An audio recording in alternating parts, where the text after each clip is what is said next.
What's up, everyone? Happy holidays and welcome to the Week 16 Fantasy Flex Props Podcast presented by PrizePicks. I'm your host, Chris Raybon, joined as always by my dude, Sean Koerner. Sean, happy holidays. Happy holidays, brother. Got any big plans or just keeping it chill? Just keeping it chill. I mean, if you haven't heard, there's football on Christmas. So, oh yeah, we got the it's Packers, Browns. Browns. Yeah, we'll talk about it. And then Cardinals, Colts, right? Yeah, two good games. Yeah. So we'll talk about the Saturday slate, the Christmas slate on this show. But yeah, I'm just going to hang around here. Went back to New York for Thanksgiving, so I'm going to chill out in Cali for this one and hope to stay uninfected and until I can get my booster because I still got like 2 weeks for that. So yeah, I'm getting mine today. So might be knocked out tomorrow. If you don't hear from me, that's why. Hey, it's not as long as you're back up by Saturday. It's yes. But on this pod we will talk about the Saturday slate. We'll talk briefly about the Sunday Showdown slate as well, and then we'll give our top 5 props each for the week using the PrizePicks lines. So a lot to get to. Let's start it off with the Saturday slate. It's a 2-game slate, Sean, as you mentioned. So at quarterback, not really much you can do as far as value. There's 4 guys that you're really considering. I'm going Aaron Rodgers in, highest exposure. He's my quarterback 3 on the week. And, obviously would like to have Valdez-Scantling back, but Rodgers has just been so consistent in a year where a lot of players and quarterbacks haven't. And Cleveland is 23rd in pass defense DVOA. Should be a bit healthier this week than they've been, obviously last week. But I still think Rodgers in Lambeau, where they cover about 68%, 69% of the time, it should have a good game here. Yeah, I mean, you can't go wrong with Rodgers right now. Clearly the toe's not, he might be in pain, but it's not impacting his play enough to, downgrade him like I was the past couple of games. But I'm going with Kyler here. I just think this is a bounce back spot. The Colts is it's a pass funnel matchup. So I don't think you go wrong with either of these top 2 quarterbacks. But I will say, the chances of a guy like Carson Wentz outscoring Kyler or Aaron Rodgers is probably higher than the market realizes. Clearly, Wentz is not even close to their tier, but I think it's still worth maybe taking a flyer on a Wentz or maybe even a Mayfield, just because the perception, projections versus, variance and all this, like the chance of Carson Wentz actually breaking the slate is higher than the market realizes. So I might have a couple Wentz Pittman stacks, but yeah, you can't go wrong with either Kyler or Rodgers here. So you like Wentz over Mayfield, assuming he starts for Cleveland? Yeah, I have Wentz just projected a couple more points than Mayfield. I just don't think Mayfield has a high floor or ceiling. So if I was going to go, dumpster diving on this, I'd prefer to go Wentz. They at least let him air it out every game. He's chucking it deep at some point. So I think this is a matchup where last week, the Colts got to, be really conservative after they took an early lead. So I think, a guy like Wentz could surprise here. Yeah, I think it just comes down to the implied point total. I mean, you have Cleveland is a 7.5 point underdog, whereas the Colts are, just a 1 point underdog in a total that's higher. That is, played in decent, in good conditions as opposed to the Packers game. So, I would lean Wentz over Mayfield as well among those bottom 2. Running back. So, I don't think we have to talk about Jonathan Taylor. Let's jam him in. Status. Yes. So more so the values. I mean, even Nick Chubb is kind of, right there. I mean, he's a top 5 running back for me this week. I think we talked about that on the main slate show. But as far as these value guys, because these are the guys the decision is not as clear. The guy that stands out to me is Chase Edmonds at 4,700. Going in this kind of game where the Colts have been really good defending backs, right? Like running the ball. So I don't know if this is a James Conner game just by, given the matchup. And also, Cardinals big bounce back spot after getting embarrassed by the Lions last week. I think against the Colts, they're never going to just have a positive game script throughout, I don't think, because the Colts have been playing really well. Taylor is going to keep him in it. So I think it could be kind of a back and forth affair where the Cardinals use their passing down back, who is Edmonds, a bit more here. So that's the guy that kind of stands out to me. He's 4,700 on DK. Yeah, I'm right there with you on Edmonds. He's just too cheap. And this slate is pretty brutal at running back. Like you said, Jonathan Taylor is a must play. He's worth every single penny on any slate, really, but this one especially. So, yeah, when I'm looking down at the bottom, Chase Edmonds sticks out. Koerner's dealing with a hip injury, I believe. So they might, ease up his workload regardless here. And, this is a matchup where, the Colts are a pass funnel team. They're really hard to run against. So this could be a Chase Edmonds game. So slate like this, he's a no-brainer. And you mentioned Nick Chubb. Last week, I actually lowered Nick Chubb's yards per rush attempt to like 4.3, which is bonkers. Because I always say it's always a blend of he's one of the best pure runners in the league and a great offensive line, but they were missing 2 to 3 offensive linemen. Looks like JC Treader was just placed on the COVID list. So we'll have to see if Jedrick Wills comes back. But right now, Chubb is just simply a volume guy. I'm not giving him much efficiency. So, I'm not all in Nick Chubb like I usually am if his offensive line is out. But that was worth pointing out that it was the first week where I didn't have Chubb over a 5 yards per attempt average. So just putting that out there. Yeah, I mean, Green Bay's 25th in run defense, DVOA. So this is a Chubb type of game, I think, regardless. I mean, every game has to volume for sure. Yep. Yeah, and you got to keep it close against Rodgers here. You can't let them, like, if Cleveland goes down 2 scores against a team like this, it's over. They don't even have a guy like, Baltimore at Huntley last week. He could escape contain. Mayfield can't do that. So yeah, it would be tough. All right, wide receiver, the guy we talked about earlier in the week, Christian Kirk. I think we both have him as a top 20, borderline top 15 wide receiver this week. He's 5,400. So he kind of stands out to me as a guy I'm targeting at the position. Yeah, Kirk for me as well. Both of these like 5K guys, Kirk and Pittman, stand out. It's Devontae Adams tier by himself, and then it's Kirk Pittman. And that's a pretty big drop off. So this is a really rough wide receiver slate. But I like Pittman at 5K. Like I said, this Colts passing attack should bounce back this week. They took an early lead against the Pats and didn't really, have to throw much. But Pittman still saw a target on 33% of his routes. So he's still the alpha in this offense. So a game like this where should be much more competitive. And it was a tough matchup against the Patriots. We talked about heading into the game, they were going to scheme potentially to slow down Pittman, and they did just that. So I think Pittman's a bounce back candidate at 5K, has touchdown upside. So I like Pittman and Kirk on the slate. Yeah, and then some other guys I mentioned kind of dumpster diving here.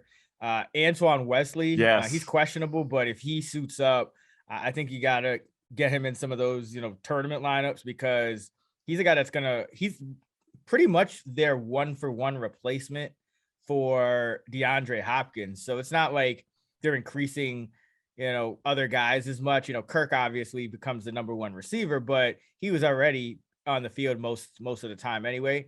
But Wesley kind of subs in there. And even if Rondale Moore is healthy, usually Wesley's still getting, 80, 85, 90% of the route. So really like Wesley in this spot. And then for the Packers, looks like Valdez-Scantling's going to be out, which that then opens up, the 3rd wide receiver spot, which you always got to kind of pay attention to when Aaron Rodgers is the quarterback.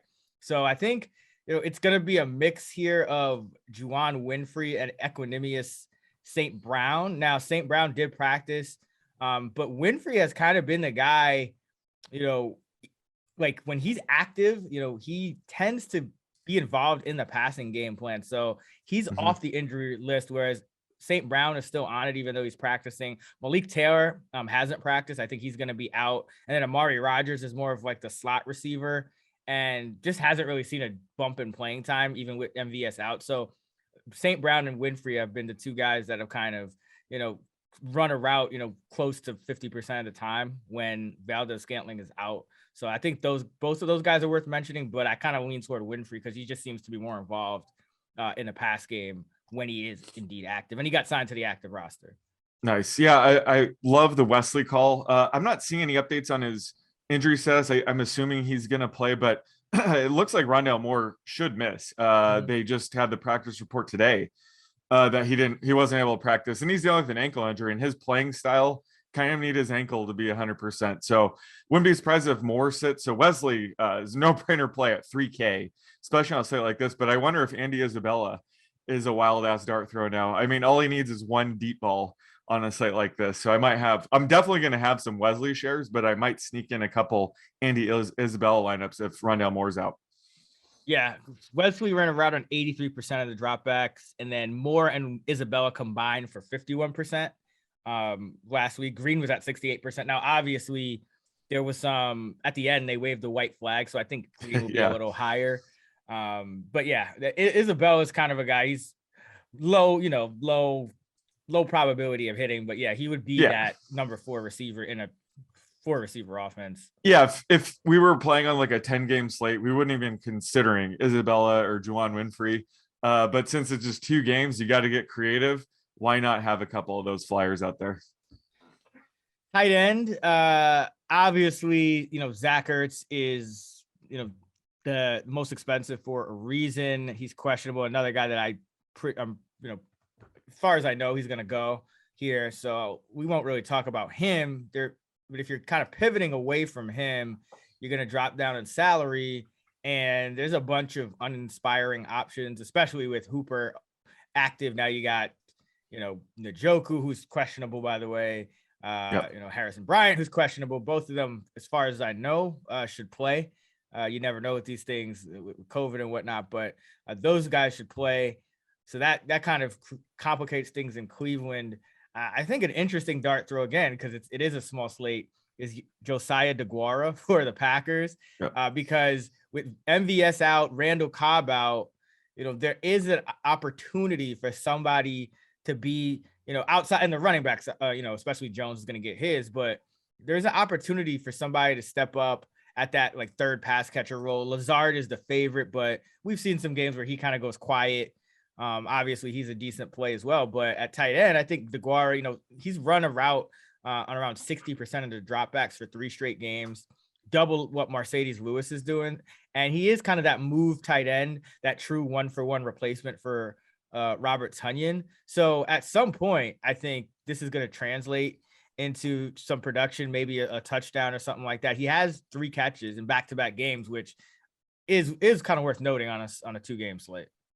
Yeah, I love the DeGuara call as well. He's had 2 or more catches in 7 straight games now, I believe. So with a guy like, potentially MVS being out, he could see an extra target or 2. Love DeGuara, and he's kind of growing into that Tonyan role. So, he still hasn't even reached his ceiling yet, in my opinion. So love him on this slate. I mean, if you want to pivot off him, even Mo Alley-Cox is interesting. He hasn't done jack shit for like 2 months now, but he did lead their tight end rotation and routes run last week at 64%.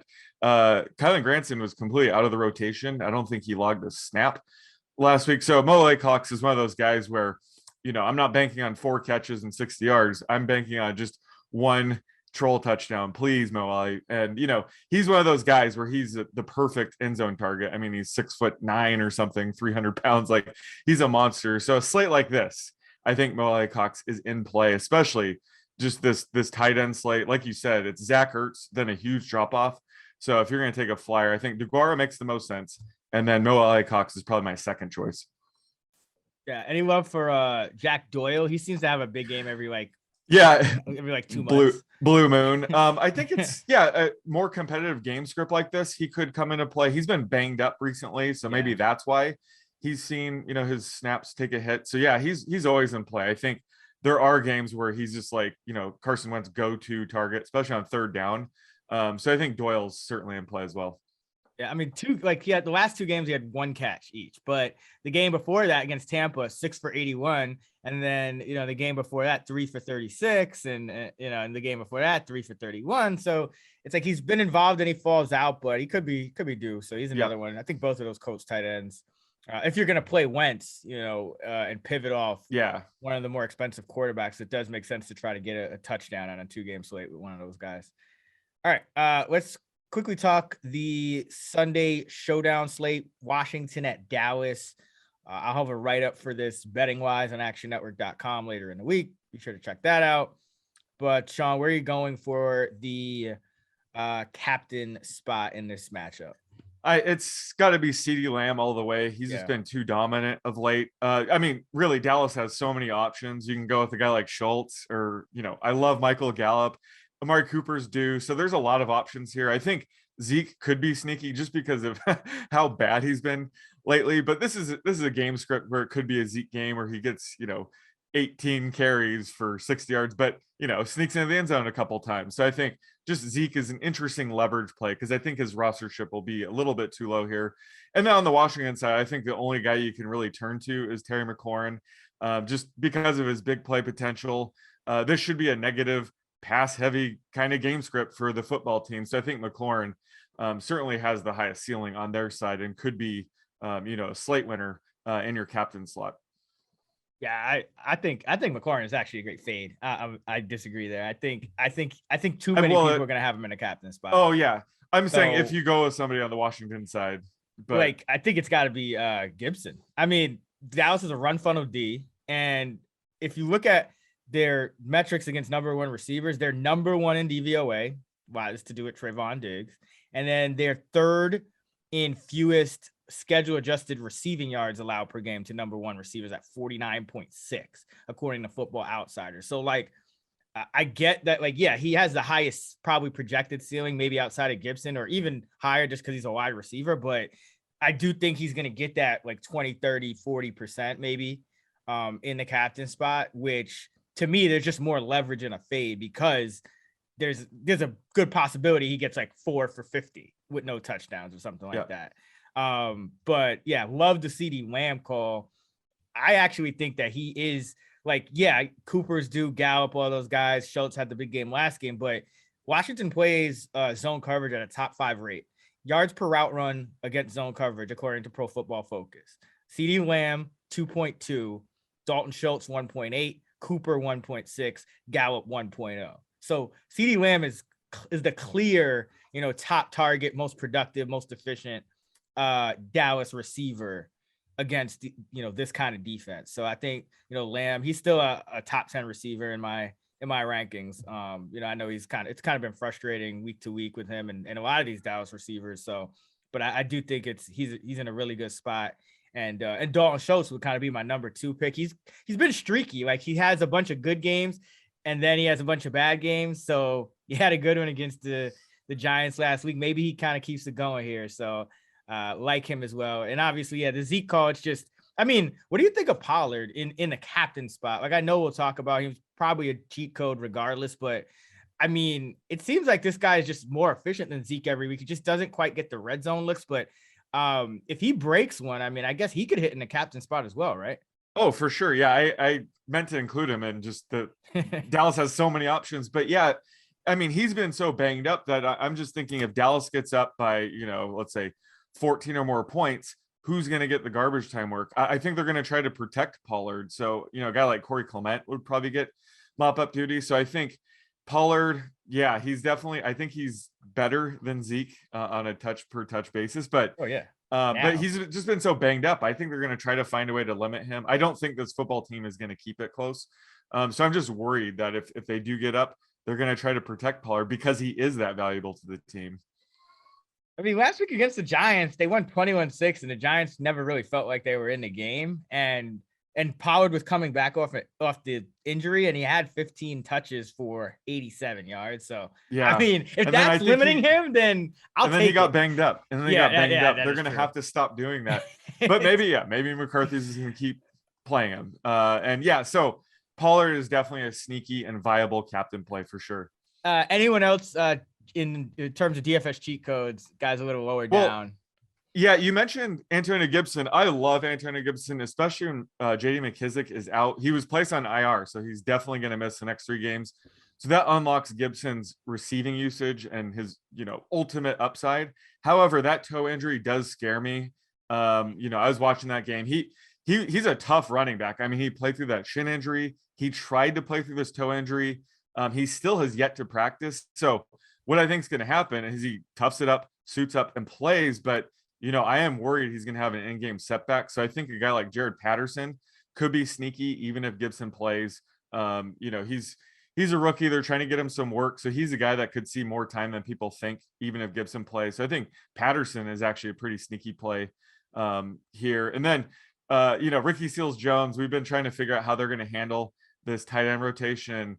Ricky Seals-Jones, he ran route 64% of the time last week, outrunning John Bates by quite a bit. And he's the logical end zone target for Washington. So I think Ricky Seals-Jones in this spot is sneaky. So I think he's a cheat code on the Washington side. And then I haven't figured out how to sort out, the Humphreys, Chris Sims, those guys. They're heavily rotated, but out of that group, I think Cam Sims probably has the highest upside. But it's kind of a dumpster fire in this Washington side. What are you thinking? Yeah, for Washington, Carter stands out to me because he's been running fewer routes than Sims, but Dallas loves to play man coverage, and Carter has 3 touchdowns this year versus man coverage in obviously limited snaps. So he's been able to win against man. And again, I think if you're like me and you think McLaurin might have some trouble here, you got to get somebody else going. And Humphreys, the problem with him is he's just not getting targets down the field. He's not getting touchdowns. So I think Carter, and then like you said, Sims, who's essentially their new number 2 receiver on the outside, or both of those guys will kind of platoon in that role. I think those guys are the 2 guys that you look at, but why not just play the Dallas defense special teams? Yes. This Washington, you mentioned Gibson has a toe issue. Dallas does really well against number 1 receivers, so that makes it difficult on McLaurin. This is just a spot where I think Dallas's defense could dominate. And remember, they played really well against Washington the first time. Obviously, it's a showdown slate, so both defenses are in play. But Washington, it's double-digit dog on the road. They probably have to get another like fluky pick 6 or something like that, fumble to hit value. But Dallas could give up under 20 points. They could get a bunch of sacks with Parsons. They could get picks with Diggs, especially if they go at McLaurin aggressively. So really like the Dallas defense special teams, probably more than any of these other like ancillary pass catchers, to be honest. Yeah, I think both defenses are in play. And if you do play the Washington defense, you might as well pair them up with DeAndre Carter, who's their return man. Probably my favorite return man, because if you ever you see him get a touchback on a kickoff, he is so pissed. He wants to return every kickoff.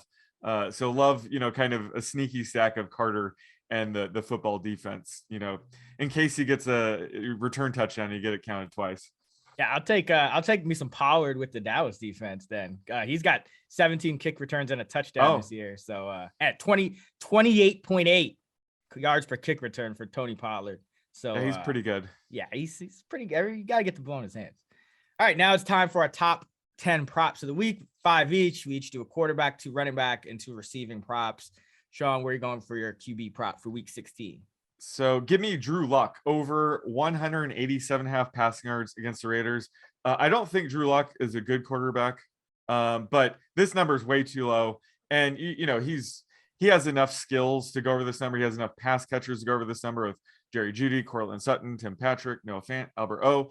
And the Raiders ranked 25th in DVOA against the pass. So I'm projecting this closer to 215, 220, which still seems kind of low. So give me the value here. I think this is probably 20 to 30 yards too low. So give me over 187.5 passing yards for Drew Lock. Yeah, hopefully he doesn't hand the ball to the other team. If he does that, he has to throw more. Right. That'll work. I'm going Joe Burrow over 245.5 passing yards. Going back to the well, even though he disappointed me last week.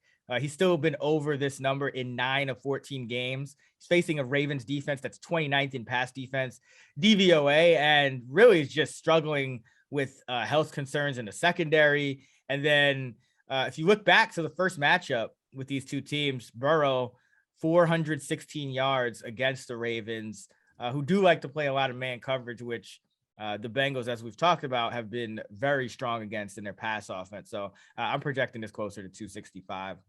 Sean, where are you going with your running back prop? So I'm going with Devin Singletary over 42.5 rushing yards against the Patriots.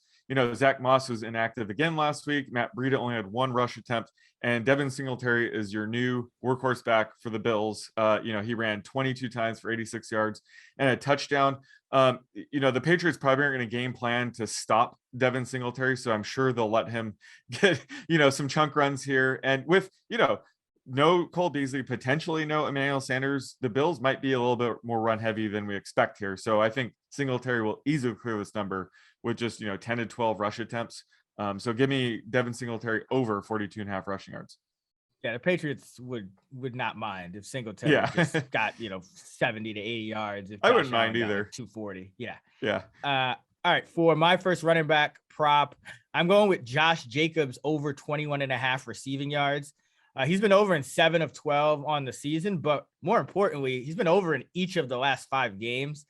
So this line, I think, is about 4 yards too low. I have him projected at 25. The Broncos are 23rd in DVOA on passes to running backs. And I should mention, I also like the Jacobs rushing yardage prop over 49.5. He's been over that in 3 of the last 4 games. Denver is also, outside the top 20 in run defense. And Jacobs in 4 career games against Denver averaging 85 rushing yards. So I have it at 56, but that's still, almost 8 yards over the line for that. So love both Jacobs overs this week. Sean, where are you going for your running back? Side note, I think I'm gonna have to take a week off betting on Josh Jacobs over rushing yards. I got you. You'll win this week. Don't worry, I was a week ahead.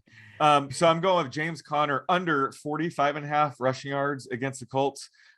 Chase Edmonds is back, and he was easing last week, but he should, see more work this week, and that's going to only eat into James Conner's rushing and receiving share. Conner himself got banged up last week with a heel injury, so he could be limited.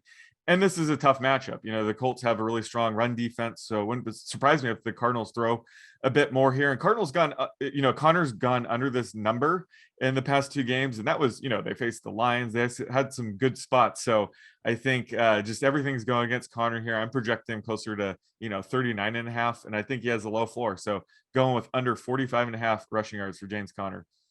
It could be an Edmonds game, as we talked about. For my second running back prop, I'm going with Cordero Patterson, my guy, over 47.5 rushing yards. I'm buying the dip here before that miserable 18-yard game on 11 carries, where he also got a touchdown overturned against the 49ers, who, by the way, are a top 3 run defense. So that was kind of predictable. Patterson had gone over 47.5 in 3 straight games. He's facing a Lions defense that's 4th worst in DVOA against the run. 14 different running backs, or 1 per game, has topped this number against the Detroit Lions. So this is another one where I have it almost 10 yards higher at 56. So going Patterson over 47.5 against the Lions. All right, Sean, where are you going with your first receiving prop? So I'm getting pretty bold here. I'm going with Cortland Sutton over 20.5 receiving yards against the Raiders. Talk about buying the dip, right? Yeah, you forgot. I haven't heard of this guy. Is he on the Broncos or something? Yeah. So I mean, he's been absolutely brutal lately. There's no denying it. He's failed to clear this ridiculously low prop in 4 straight games. But I think it is time to buy the dip on him. And I know he's on the injury report, so if this is assuming he suits up. But I think he gets an upgrade with Drew Lock under center. I mean, I watched some of the film last week. There were plays where Jerry Jeudy was wide open and Drew Lock still targeted Cortland Sutton. So I've always thought that Lock under center helps Cortland Sutton. So I think we could see Sutton bounce back. And he cleared this number in 8 of the first 10 games before their week 11 bye. So I realize how bad he's been of late, but it's called buying the dip for a reason. I think we're getting this way too low. And I think he has a coming out party here and gets us, 25 receiving yards to barely clear this. In stacking Drew Lock and Cortland Sutton overs, what can go wrong? What can go wrong? All right, for my first receiving prop, I'm going with old reliable Stephon Diggs under 66.5 against the Patriots on his receiving yards. He's been under this number in 3 of the last 5 games, including a matchup with the Patriots where he netted only 51 yards in a game script where they were trailing for a good part of that game. And you just look at New England and the metrics against number 1 receivers. I mean, they bear out exactly what we think of when we think of Belichick. They're allowing the fewest schedule adjusted yards per game to number 1 receivers at 46.7. according to Football Outsiders, and they are number 2 in DVOA against number 1 wide receivers. So I think this number is about 7 yards too high. I have it, just under 60 for Stephon Diggs here in this matchup. So going to Diggs under 66.5 receiving yards. Sean, where are you going with your second receiving prop? I'm going with Jacoby Myers over 43.5 receiving yards against the Bills. I'm actually right in line with this number right now, and it is a tough matchup. But the reason I want to lock it in right now is because you have Nelson Aguilar on the concussion protocol, Kendrick Bourne's on the COVID list, and N'Keal Harry is even, battling a hip injury. So if one or more of those guys are ruled out, this number is only going to go up. So that's why I want to get in early, take it at 43.5. And he's at a really high floor this season. He's gone over this in 9 of 13 games. So a lot of reasons to kind of get on this early in case one or more of these wide receivers are ruled out. If all the receivers are ruled out, do we see Matthew Slater get a snap at a receiver? Oh God, I would love that. It's been like it would be like the first time in like 10 years. All right. For my second receiving prop, I'm going with my tight end one of the week, Mark Andrews, over 58.5 receiving yards here against the Cincinnati Bengals. He's been over this number in 9 of 14 games. Even if Tyler Huntley starts, I don't think that's a problem at all because Huntley's just been force feeding Mark Andrews the football, and the Green Bay Packers couldn't stop it. The Browns couldn't stop it. No one can stop it. But Cincinnati, they're dealing with some issues beyond just, having an elite tight end, come into town here. They're 26th in DVOA against the position. Logan Wilson, Akeem Davis-Gaither, their linebackers are out. So I think it's going to be really tough to cover him over the middle of the field. Cincinnati likes to play zone coverage, so it's not like they could just, get a safety on him on every play or anything like that. So I think it's going to be tough here. I'm projecting him for 66 yards as a median, so about 8 yards higher than this number. So like Mark Andrews, over 58.5 receiving yards against the Bengals. All right, so that's going to wrap it up for our top 10 props.